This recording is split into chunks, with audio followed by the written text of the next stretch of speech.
Hello students, मैं हूं आपकी शिल्पा में एंड टेकिंग योर गुजराती.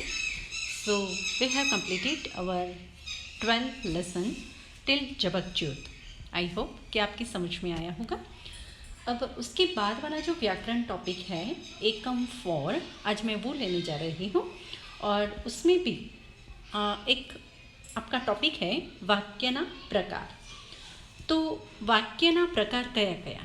હવે તમને થશે કે શું વાક્યના પણ પ્રકાર હોય? હા, પહેલાં તો વાક્યના એવા પ્રકાર હોય છે કે કોઈ વાક્ય આપણને સ્થિતિ દર્શાવે, કોઈ પ્રક્રિયા દર્શાવે અને કોઈ ક્રિયા દર્શાવે.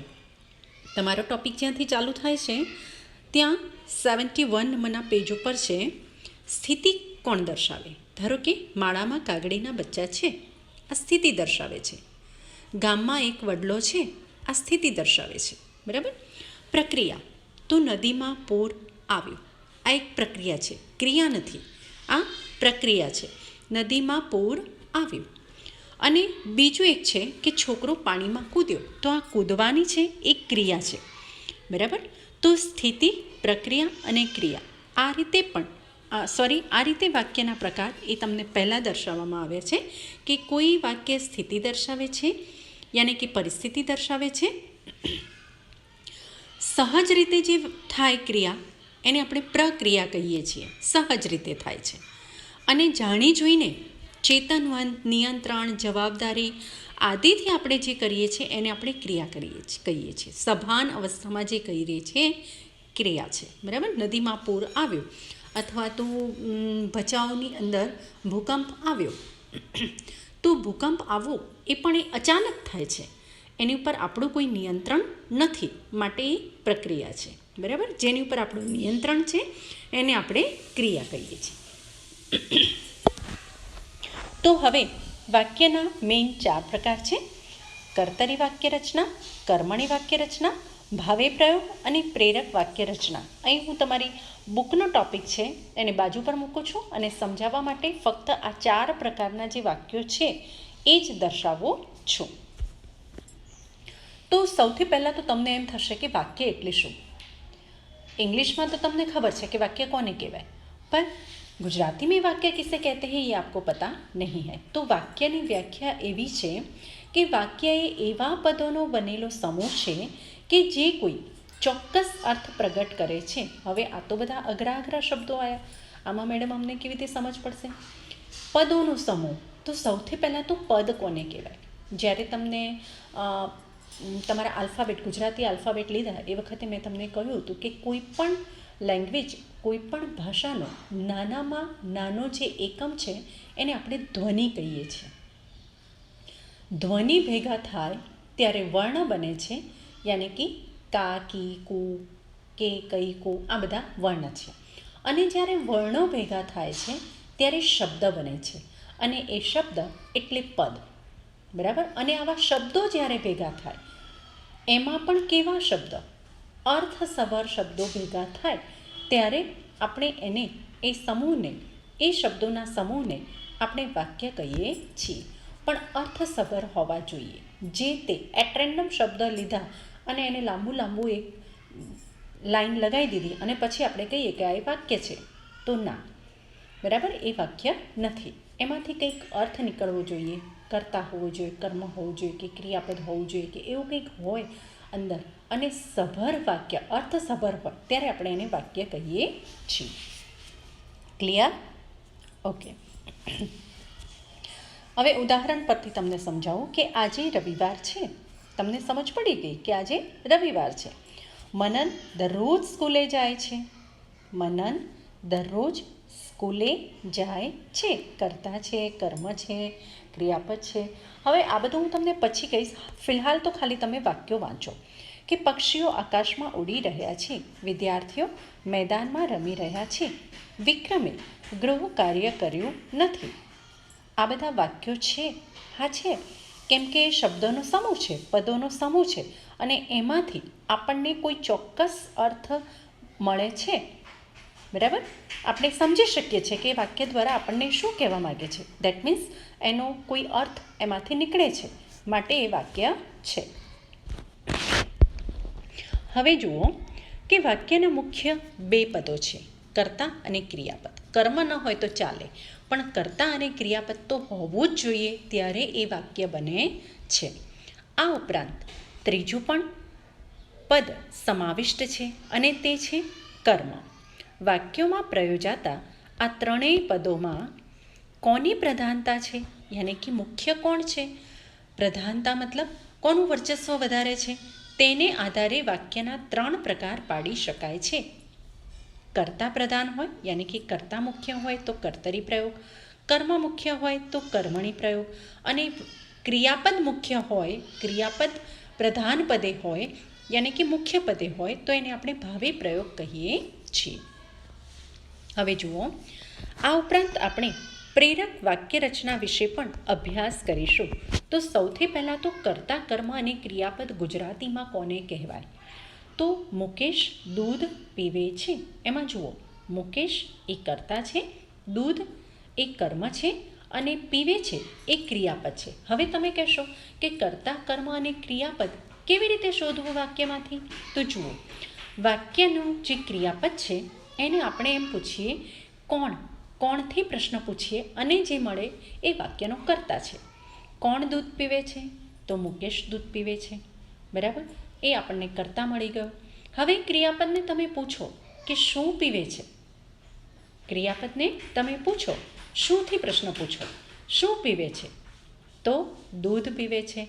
દેટ મીન્સ દૂધ એ કર્મ છે. અને મુકેશ દૂધ પણ શું, મુકેશ અને દૂધ શું પીવે છે, ધેટ મીન્સ એ ક્રિયા કરે છે પીવાની, માટે એ ક્રિયાપદ છે. Clear? Understand? Okay, so let's go ahead. સૌથી પહેલું આપણું પ્રયોગ કર્તરી પ્રયોગ, બરાબર, એને આપણે જોઈશું. તો જે વાક્ય રચનામાં કર્તા પ્રધાન સ્થાને હોય તેવી વાક્ય રચનાને કર્તરી પ્રયોગ કહેવામાં આવે છે. હવે તમે કહેશો, આ એની કર્તરી પ્રયોગની વ્યાખ્યા છે કે જે વાક્ય રચનામાં કર્તા પ્રધાન સ્થાને હોય તેવી વાક્ય રચનાને કર્તરી પ્રયોગ કહેવામાં આવે છે. વળી પાછા કહેશો, આ ઊંચા ઊંચા શબ્દો હોય, અમને આમાં સમજ પડતી નથી, પણ એકદમ સરળ છે જો તમે સમજો તો.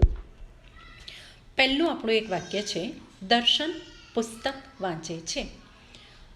હવે દર્શન છે એ કર્તા છે અને એ પણ એ પ્રધાન સ્થાને છે, એ કેવી રીતે નક્કી કરવું? બરાબર, તો સૌથી પહેલાં તો આપણો જે કર્તા છે એ 4 પોઈન્ટ પર ડિપેન્ડ કરે છે. આપણો જે કર્તા છે, વાક્યમાં જે કર્તા છે એ એક તો જીવંત હોવો જોઈએ, યાની કે સભાનપણે એ કાર્ય કરતો હોવો જોઈએ. બીજું, કાર્ય કરવાની એની જવાબદારી છે. ત્રીજું, કાર્ય કરવાનો એનો કોઈ હેતુ હોવો જોઈએ, બરાબર, કાર્ય કરવાનો એનો કોઈ હેતુ હોવો જોઈએ. અને પાંચમું, હા, જીવંત હોવો જોઈએ.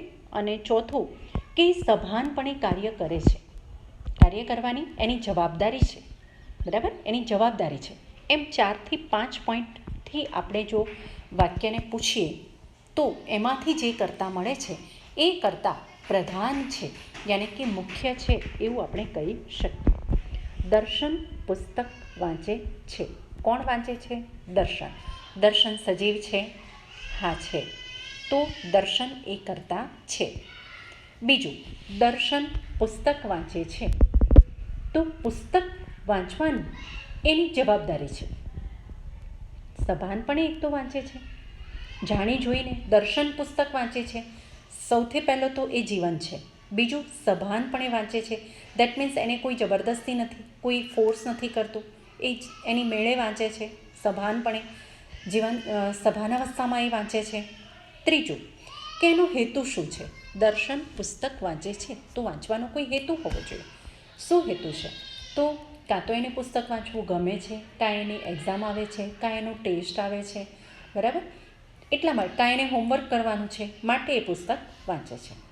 ચોથું છે કે પુસ્તક વાંચવાની એ એની જવાબદારી છે.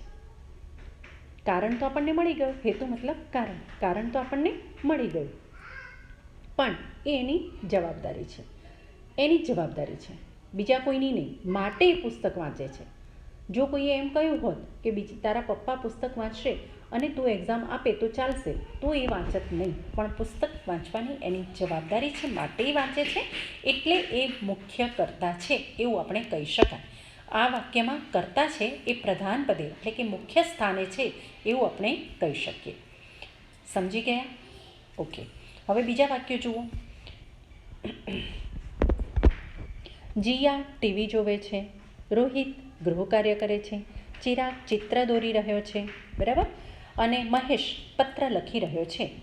આ બધાની અંદર મેં જે તમને આગળ પ્રશ્નો પૂછ્યા એ ચારેય પ્રશ્નો પૂછી જુઓ અને પછી કહો કે આ જે કર્તા છે એ મુખ્ય છે કે નહીં, પ્રધાન પદે છે કે નહીં. જીયા ટીવી જોવે છે. જીયા સજીવ છે? હા. જીયા પોતે જ ટીવી દેખે છે, એને કોઈ ફોર્સ નથી કર્યો, બરાબર, એને કે એની સભાન અવસ્થામાં એ ટીવી જોઈ રહી છે. બીજું કે જીયા ટીવી જોવે છે એનો કોઈ હેતુ છે? હા, હેતુ છે. એની મનગમતી સિરિયલ આવે છે, એનું મનગમતું પિક્ચર આવે છે, અથવા તો ટીવીની અંદર હાલ એના ઓનલાઈન ક્લાસીસ આવે છે માટે એ ટીવી જોઈ રહી છે. કંઈ પણ એનો હેતુ છે. જો જીયા ટીવી નહીં દેખે તો એની સિરિયલ જતી રહેશે.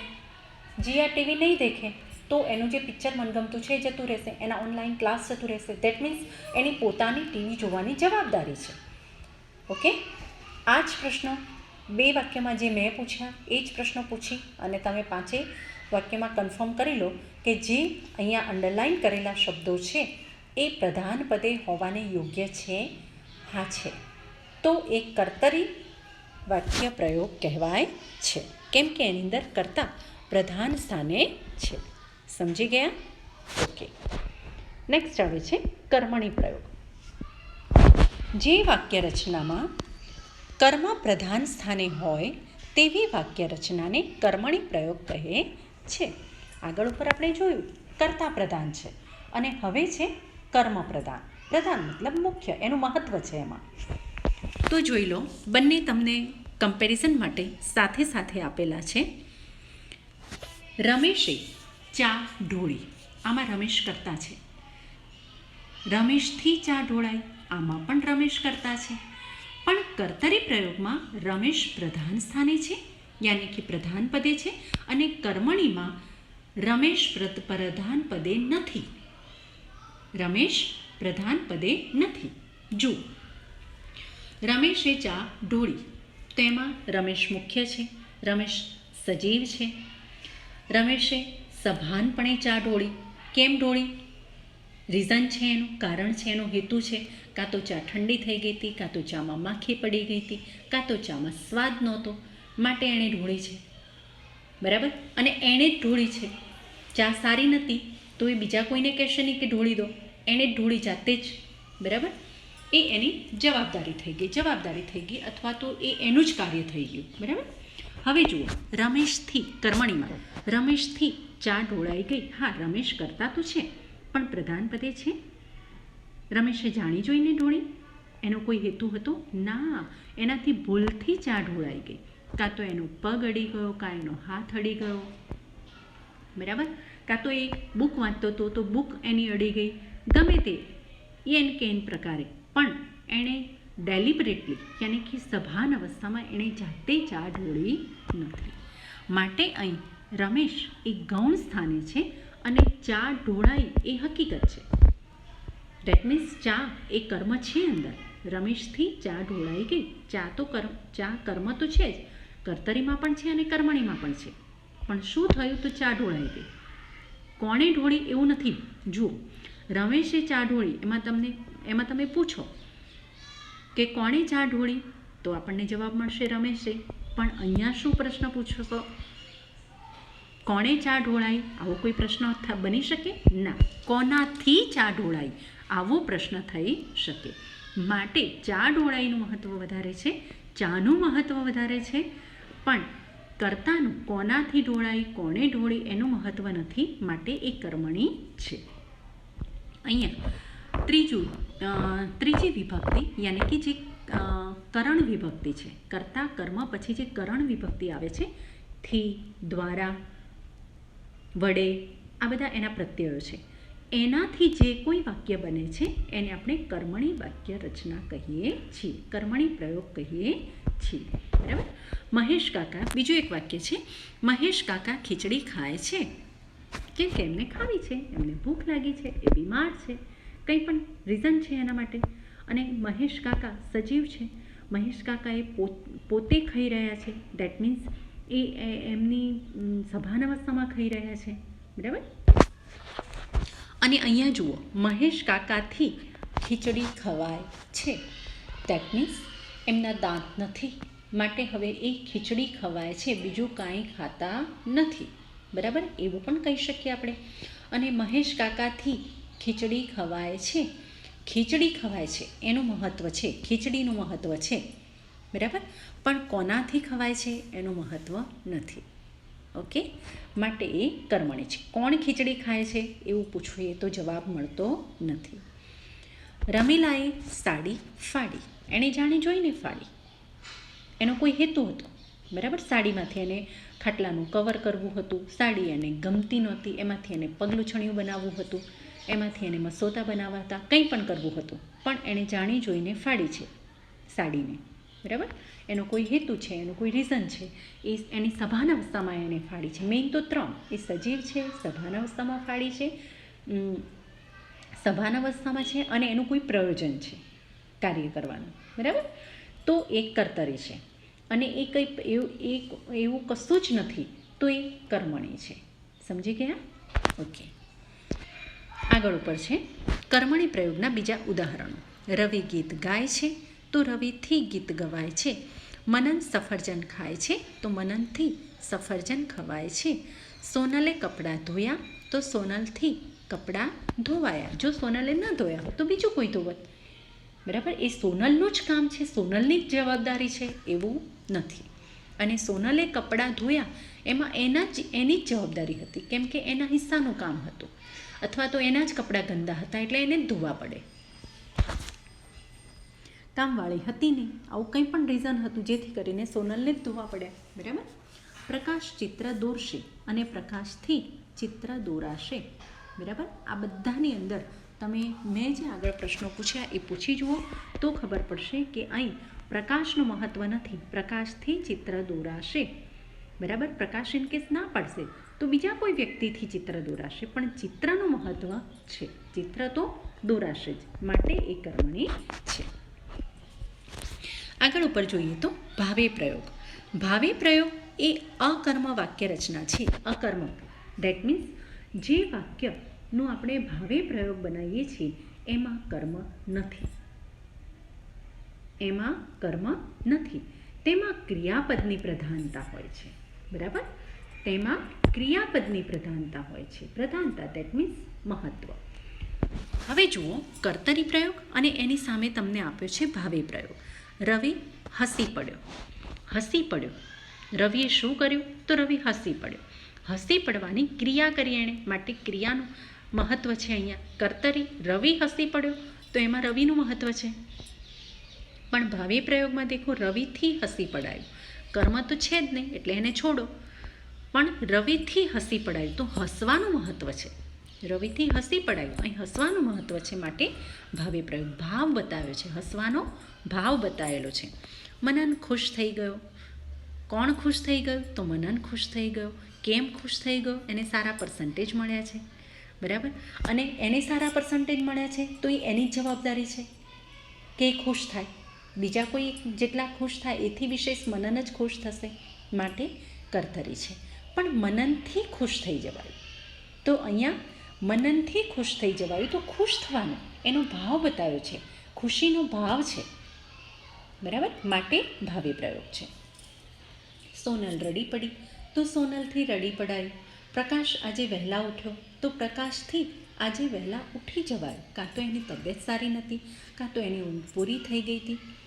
બરાબર, કંઈ પણ રીઝન હતું, પણ વહેલા ઉઠવાનું મહત્ત્વ છે, માટે વહેલા ઉઠવાનું મહત્ત્વ છે. ભાવ નથી, અહીંયા ભાવ નથી.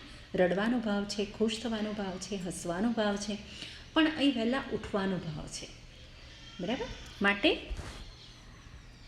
ભાવે પ્રયોગ છે. અને કર્મ તો છે જ નહીં, કર્મ ન હોય ત્યારે જ ભાવે પ્રયોગ બને છે. હવે જુઓ પ્રેરક વાક્ય પ્રયોગ. ક્રિયાપદમાં જ્યારે ક્રિયા કરવા માટે પ્રેરવાનો અર્થ હોય ત્યારે પ્રેરક વાક્ય પ્રયોગ બને છે. પોતે ક્રિયા કરતા નથી. વાક્યમાં જે કર્તા છે એ પોતે ક્રિયા કરતા નથી, પણ કોઈના દ્વારા કોઈને પ્રેરિત કરે છે એ ક્રિયા કરવા માટે આપણે એને પ્રેરક કહીએ છીએ. ઉદાહરણ દ્વારા સમજીશું. પ્રેરક વાક્ય રચનામાં ક્રિયાપદનું પ્રેરક રૂપ વપરાય છે. બરાબર. શિક્ષક કવિતા ગાય છે એ કર્તરી છે, શિક્ષક કર્તા છે અને ગાય છે એ ક્રિયાપદ છે. પણ સામે દેખો પ્રેરક વાક્ય રચનામાં શિક્ષક કવિતા ગવડાવે છે, તો ક્રિયાપદનું પ્રેરક રૂપ છે એ પોતે ગાતા નથી, ગવડાવે છે. બરાબર.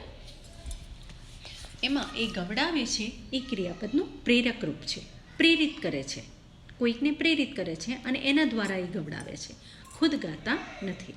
નીતા ચિત્ર દોરે છે, નીતા ચિત્ર દોરાવે છે, પોતે દોરતી નથી, કોઈના દ્વારા દોરાવે છે.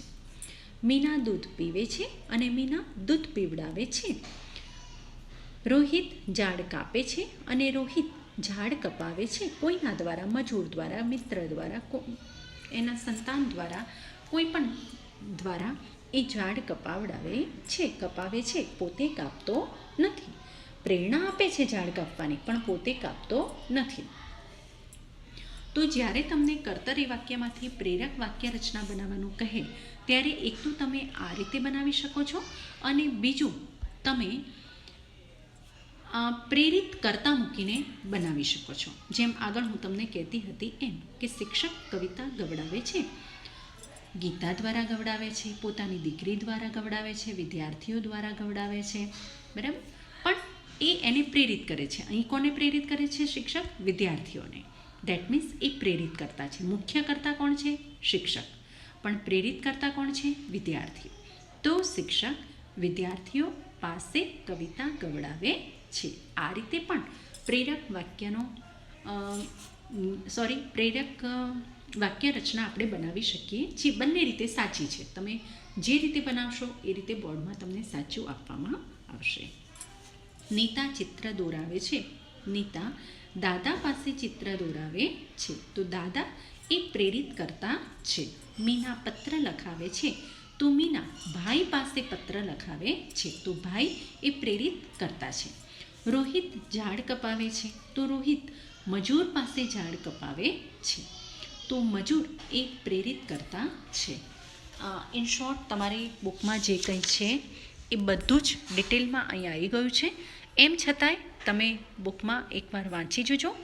ન સમજ પડે તો મને કમેન્ટ બોક્સમાં યા ફિર व्हाट्सएप पर या फिर कॉल કરીને કહેજો. I will always help you. ठीक है. तो पार्ट 2 में मिलते हैं विशेषण में. तब तक के लिए गुड बाय.